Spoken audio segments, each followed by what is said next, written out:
Adabul farji bermula ini itu adabnya farji.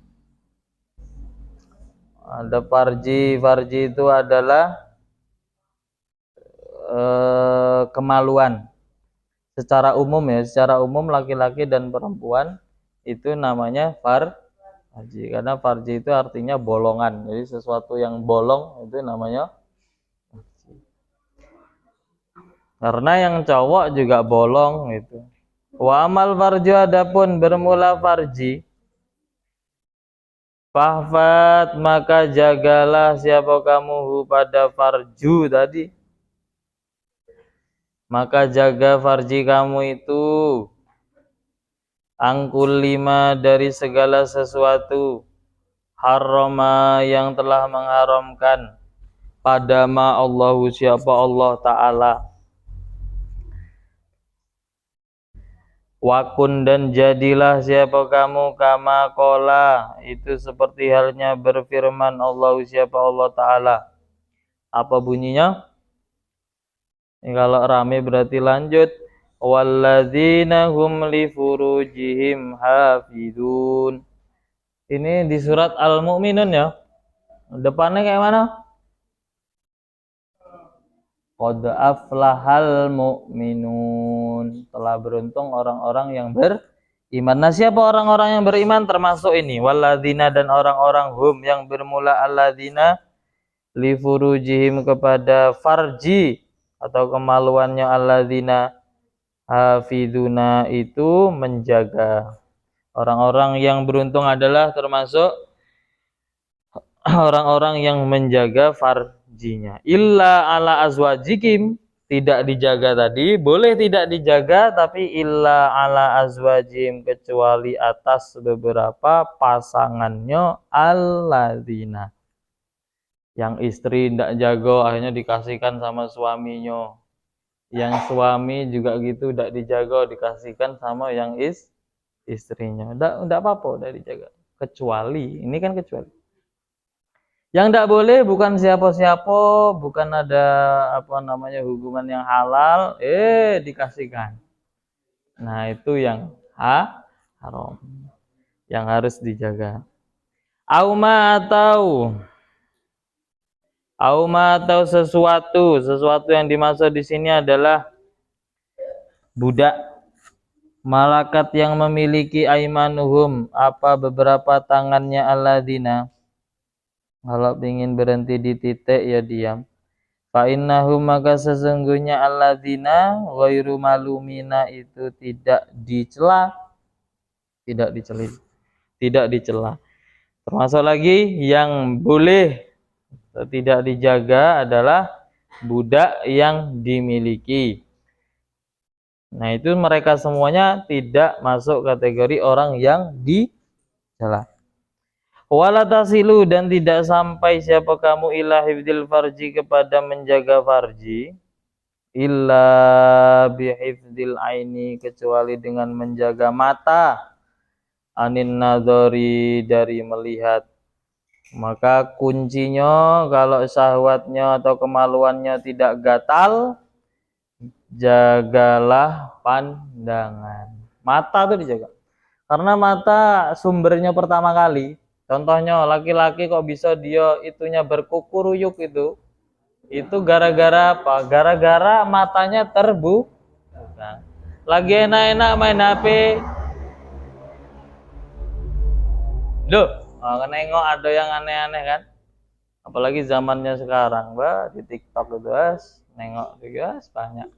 Akhirnya yang punya kamu kukuruyuk kan? Nah, itu timbulnya dari mana? Dari mata. Makanya kalau pengen aman ya waktu buka HP tutup mata.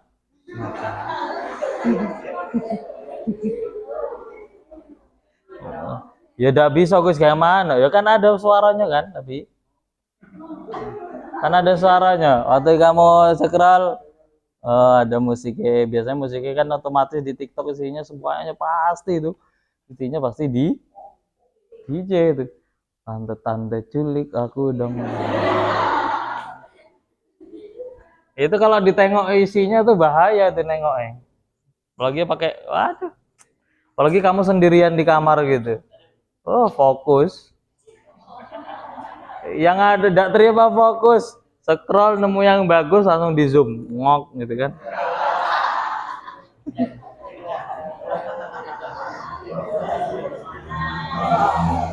Nah, ini nih, kamu tengok ini. Ini yang penting. Makanya alasannya orang luar itu, dia kalau ditanya gini, "Duh, cewek-cewek ini, cewek-cewek, alasannya bisa kayak gini." Ya kami tuh terserah dong.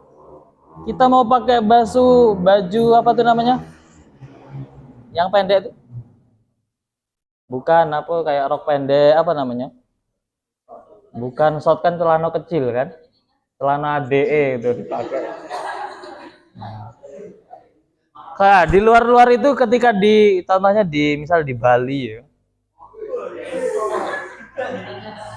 Itu alasannya apa? Alasannya gini, loh,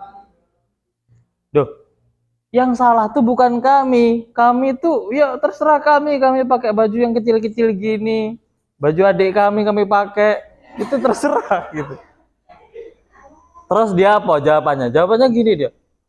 Yang perlu dijaga tuh kamu, mata kamu katanya. Loh, piye? Mata kita. Emangnya kita suruh begini kalau jalan? Yuk, mau suruh mejam-mejam? Ya enggak mungkin. Ya dia jawabannya gitu. Yang dijaga tuh adalah kamu, mata kamu dan hati kamu. Adanya kamu tertarik itu karena hati kamu kotor, katanya gitu. Loh, ya kebalik. Di dalam syariat Islam itu yang dicegah pertama kali adalah dari segi yang perempuannya dulu, ditutup dulu baru mata aman. Yo adanya mata bisa celawak situ, tengok sana sini. Yo gara-gara ada pemandangan indah gimana? Masa mata mau menyia-nyiakan. Nah, makanya yang disalahkan, makanya itu alasan yang semacam itu tidak cocok itu. Kenapa? Karena syariat sendiri itu yang dibahas itu dituntas dari pokoknya dulu. Ya hati bisa kuat, hati nengoknya bisa kuat, ya kan? Hati bisa kuat, iman bisa kuat, imronnya udah kuat, ya kan? Siapa yang imronnya kuat? Alhamdulillah kalau tidak paham. Iman kan bisa kuat. Nah, siapa yang bisa nih, siapa yang bisa, soalnya yang paling jujur tuh Imron gitu. Imron tuh jujur. Kalau dia nengok yang bagus pasti dia siap gerak gitu kan. Apa? Apa? Imron bukan itu Imron. Karena kalau Iman kan kuat, tapi Imron siapa yang bisa bohongi dia? Dia pasti jujur itu.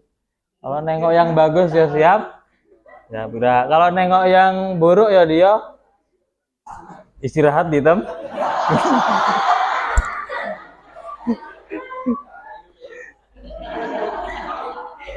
Nah, makanya kalau ketemu orang kayak gitu, kalau ketemu orang yang alasannya kayak gitu, suka-suka buka aurat terus dia bilang, kamu itu sebenarnya hati kamu yang kotor gitu. Itu sebenarnya yang salah itu dia sendiri. Kenapa?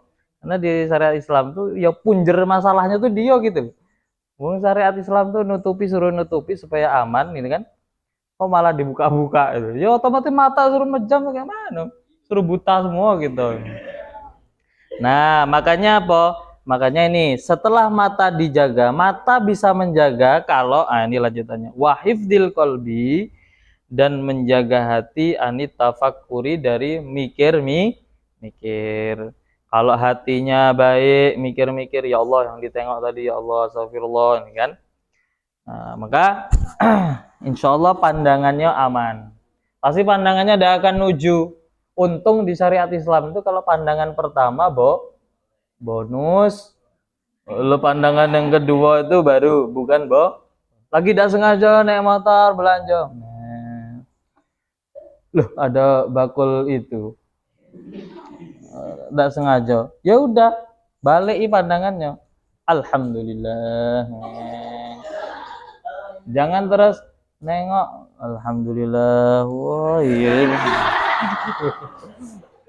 Hati-hati, depannya udah tahu kayak malah nabrak. Nah,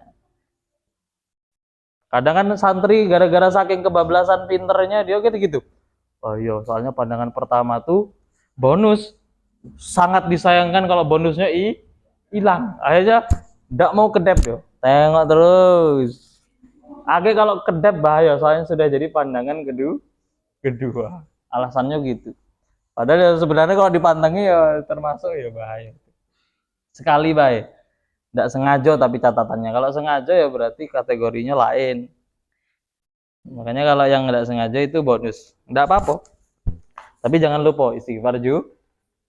Astagfirullahaladzim. Wahifdil. Nah, pikiran bisa baik. Ini kamu tengok resepnya. Wahifdil batni dan menjaga perut. Anis syubhati dari perkara syubhat.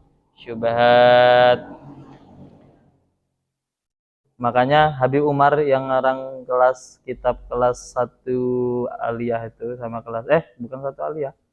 2 aliyah sama 3 aliyah itu juga memberikan resep-resep supaya diri ini tidak bermaksiat gimana.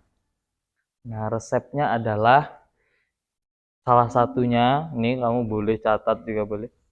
Kalau kamu mau minum atau kamu mau makan, jangan lupa minuman tadi ketika mau diminum bunyi Bismillahirrahmanirrahim. Nah, ketika selesai, Alhamdulillah. Ulangi 3 kali. Ulangi 3 kali. Bismillahirrahmanirrahim. Alhamdulillah. Bismillahirrahmanirrahim. Alhamdulillah.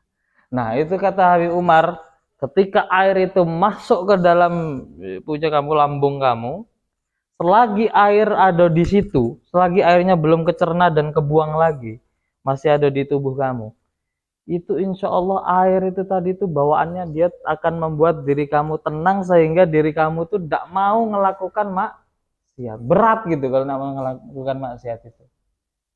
Nah, itu resepnya gitu. Makanya sunnahnya Nabi itu apapun yang ingin kita makan, bunyi Bismillahirrahmanirrahim. Harus dibunyikan Bismillah. Itu resep juga supaya kamu tuh, saya tengok ini. Ini juga nampak di diri kamu. Contohnya, kamu liburan dan kamu balik ini, itu nampak sudah.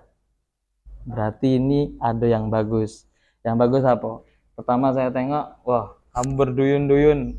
Yang maksudnya awal-awal itu kayak takut, takut kayak misal sholat ya. Itu kan ikut semua. Nah, apa resepnya? Aku mikir juga, kenapa anak baru pulang mondok itu kadang dia kok agak bagus gitu kan. Saya mikir gini, mungkin karena dia di rumah, yang memberikan makanan dia adalah orang tua.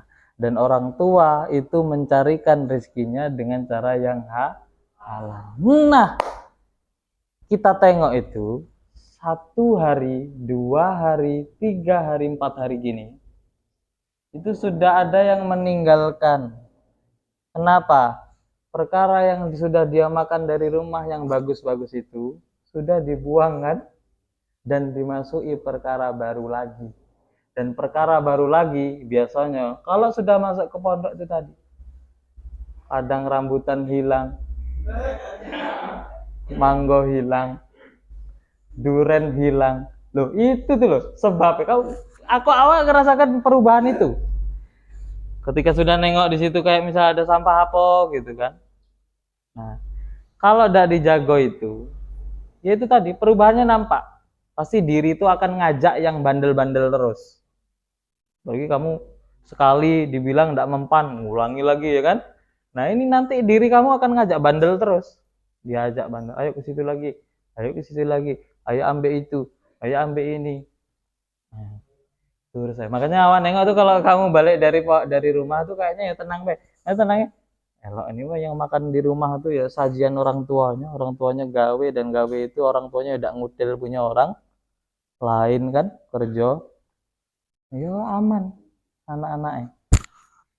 Nah, tapi kok malah balik ke pondok kok berubah, berarti ada sesuatu yang dimasukkan ini mungkin itu dari perkara yang bahkan lebih-lebih tidak terima syubhat malah jadi haram. Tapi kalau kamu masih baik-baik di pondok, masih diajak sholat mau, diajak ngaji mau, berarti masih mempertahankan itu tadi. Makanan kamu masih ikut makanan catering asli, tidak dicampuri hal-hal yang lain. Nah, berarti itu masih asli. Atau kamu makan punya orang tua kamu yang asli di antara itu tadi, tanpa ada memakan sesuatu yang lain, tanpa ada izin misalnya. Nah, insya Allah masih bagus-bagusin. Diajak ngaji masih enteng, diajak sholat masih ringan, dibanguni subuh masih ringan. Nah, itu termasuk salah satunya. Kamu syukuri. Nah, kalau kamu agak berat, nah kamu pikir dewek diri kamu. Ah, kok beratnya nih, diajak jamaah kok susahnya. Dibanguni subuh awak tidur lagi. Tidak telap. Ah, bahkan awak tuh kalau subuh itu wiritan langsung lari, Pak. Padahal tidur waktu wiritan juga bisa. Padahal duduk sampai wiritan dengan enak aja gitu. Kamu kalau duduk sama orang yang wiritan, malaikat nyatet kamu ya masuk kategori orang yang wiritan. Tapi kalau kamu balik ke asrama cuma untuk tidur baring, tidak ikut kecatet. Catatannya orang-orang yang wiritan. Nah, itu dikoreksi dirinya kalau lagi malas-malas, tengok koreksi. Yang sesuatu yang masuk itu, kalau itu halal apakah pakai bismillah atau tidak. Karena kalau makanan disebul pakai bismillah itu ada barokahnya. Bismillahirrahmanirrahim. Itu sama-sama ngeruqyah makanan. Masuk ke tubuh jadi apa namanya? Ada barokahnya. Barokahnya apa tubuh itu ya? Sehat, apalagi baca yang makanan yang bahaya-bahaya, misalnya berlemak-lemak, kamu bacanya Bismillahirrahmanirrahim. Allahu la ilaha illallahul hayyul qayyum la ta'khudhu. Ngapa kok lamun yen makan bakso lamun yen agak dulu bahaya nih. Udah ada makan malah jadi wiritan ya. Bismillahirrahmanirrahim la yadurru ma'asmihi syai'un fil ardi wala fis sama' wa samil alim. A'udzu bikalimati tammati min syarri ma khalaq. Nah, kayak baru makan. Bismillahirrahmanirrahim. Nah, tenang, masuk ke perut itu pasti bagus itu. Nah, mungkin enggak. Wa anisibai dan dari kenyang. Fa inna hadhihi maka sesungguhnya perkara ini dari mulai nador sampai belakang itu tadi muharrakatun itu beberapa perkara yang merubah lisyahawati kepada syahwat. Syahwat itu gampang berubah tergantung makanan yang masuk. Makanya hati-hati kalau makan itu jangan basing-basing. Tengok dulu, baca bismillah dulu. Wa mugharisuha dan beberapa apa namanya penyebabnya atau apa namanya pokoknya syahwat. Ada buliaden wallahu a'lam. Bismillahirrahmanirrahim. Bismikallahumma wa bihamdika asyhadu an la ilaha illa anta astaghfiruka. Allahumma bihamdika asyhadu an la ilaha illa anta astaghfiruka wa atubu ilaik. Allahumma bihamdika asyhadu an la ilaha illa anta astaghfiruka. Subhana rabbika rabbil izzati amma yasifun wa salamun alal mursalin.